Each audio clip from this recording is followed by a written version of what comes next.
ప్రభు అయిన యేసుక్రీస్తు నామములో మీకు సమాధానం కలుగునుగాక. షలోం. ఈ ఉదయకాల సమయంలో ప్రాముఖ్యమైనటువంటి మాట, ఈరోజు ఆదివారపు దినము కనుక మీరు ఆదివారము దేవుని మందిరానికి సకాలంలో వెళ్ళాలని దేవుని సేవకుడుగా మనవి చేస్తూ ఉన్నాను.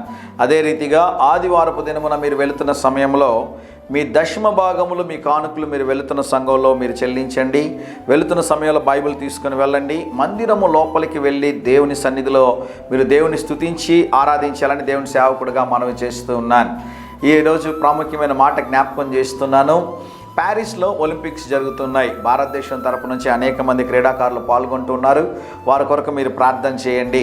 మరి అది యొక్క లాంచింగ్ సెర్మన్ చేస్తున్నప్పుడు ప్యారిస్లో ఆ నది మీద పడవలో అన్ని దేశాల వారు వారి ఫ్లాగ్ తీసుకొని వెళ్తూ ఉండడం చూసినప్పుడు ప్రభువును స్తుతించాను. కారణం ఏంటి అంటే, ఏప్రిల్ మాసంలో అదే నదిలో మరి షిప్లో వెళ్ళడానికి దేవుడు సహాయం చేశాడు.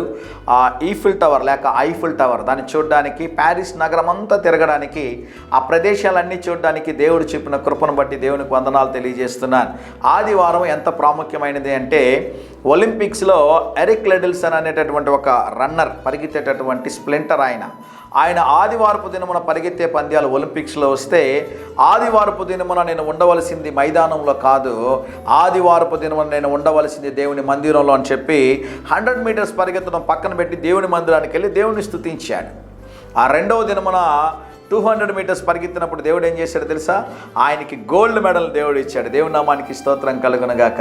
దేవుని యొక్క సన్నిధి, దేవుని యొక్క ఆలయం యొక్క ప్రాముఖ్యతను ఆయన గ్రహించాడు కనుక, ఈ లోక సంబంధమైన గోల్డ్ మెడల్ కాదండి నాకు కావాల్సింది, నేను ఉండవలసింది నా దేవుని సన్నిధిలో. ఎంత గొప్ప మాట కదండి.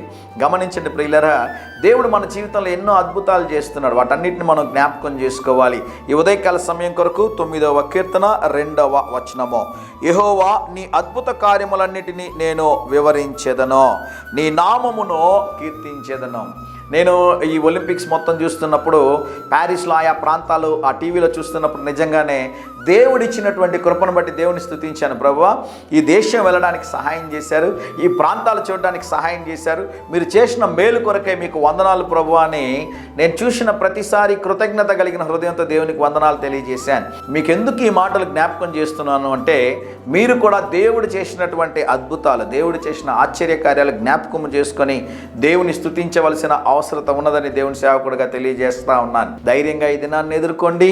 దేవుని సన్నిధి మీకు తోడుగా వచ్చునుగాక. ప్రియ పరలోకపు తండ్రి, ఈ దినం మా ప్రియులు తలపెట్టే కార్యములన్నిటిలో జయమును అనుగ్రహించమని, మీరు చేసిన అద్భుత కార్యముల కొరకే మీకు వందనాలు చెల్లిస్తూ యేసు నామములో ప్రార్థిస్తున్నాము తండ్రి. ఆమేన్, ఆమేన్.